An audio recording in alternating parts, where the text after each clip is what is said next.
भारत में artificial intelligence यानी AI के क्षेत्र में अब एक नई क्रांति शुरू होने जा रही है। मुकेश अंबानी की रिलायंस इंडस्ट्री लिमिटेड ने मेटा प्लेटफॉर्म के साथ मिलकर एक नया एआई वेंचर लॉन्च किया है। इस नई कंपनी का नाम रखा गया है रिलायंस एंटरप्राइज इंटेलिजेंस लिमिटेड यानी REIL। इस वेंचर में रिलायंस की 70% और मेटा की 30% हिस्सेदारी होगी और कुल मिलाकर इस प्रोजेक्ट के लिए 855 करोड़ रुपए का शुरुआती निवेश किया गया। रिलायंस और मेटा की यह साझेदारी एंटरप्राइज लेवल के एआई सॉल्यूशन विकसित करने, मार्केटिंग और डिस्ट्रीब्यूशन पर केंद्रित होगी। इसका मतलब है कि यह कंपनी विभिन्न उद्योगों जैसे रिटेल, ऑटोमोटिव, फाइनेंस और मैन्युफैक्चरिंग में एआई का इस्तेमाल करके स्मार्ट सॉल्यूशन तैयार करेगी।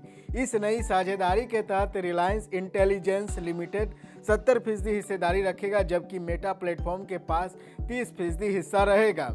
रिलायंस ने बताया कि REIL का पंजीकरण 24 अक्टूबर 2025 को भारत में किया गया था और इसे स्थापित करने के लिए किसी सरकारी या नियामक स्वीकृति की आवश्यकता नहीं थी। इसका मुख्य उद्देश्य भारत में स्वदेशी एआई तकनीक को प्रोत्साहित करना और एंटरप्राइजेस एआई सॉल्यूशन के क्षेत्र में आत्मनिर्भरता बढ़ाना है। REIL भारतीय उद्योगों के लिए कस्टम एआई सॉल्यूशन तैयार करेगा।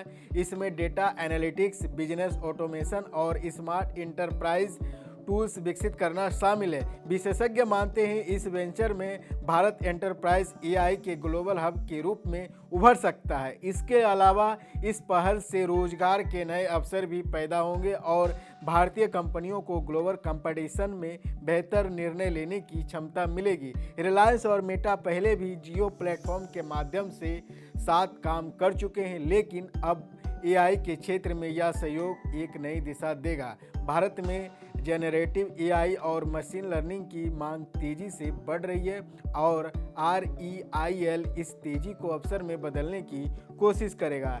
इस नई पहल से तकनीक नवाचार को बढ़ावा मिलेगा और भारत के डिजिटल भविष्य को मजबूती मिलेगी। 855 करोड़ में इस शुरुआती निवेश के साथ रिलायंस मेटा वेंचर न केवल भारत में एंटरप्राइज एआई सॉल्यूशन के विकास के मार्ग पर प्रशस्त करेगा, बल्कि भारतीय उद्योगों को एआई आधारित स्मार्ट टूल्स और समाधानों के साथ वैश्विक स्तर पर प्रतिस्पर्धा करने के लिए सक्षम बनाएगा। यह कदम भारत के डिजिटल और तकनीकी परिदृश्य में एक नया अध्याय लिखने जा रहा है।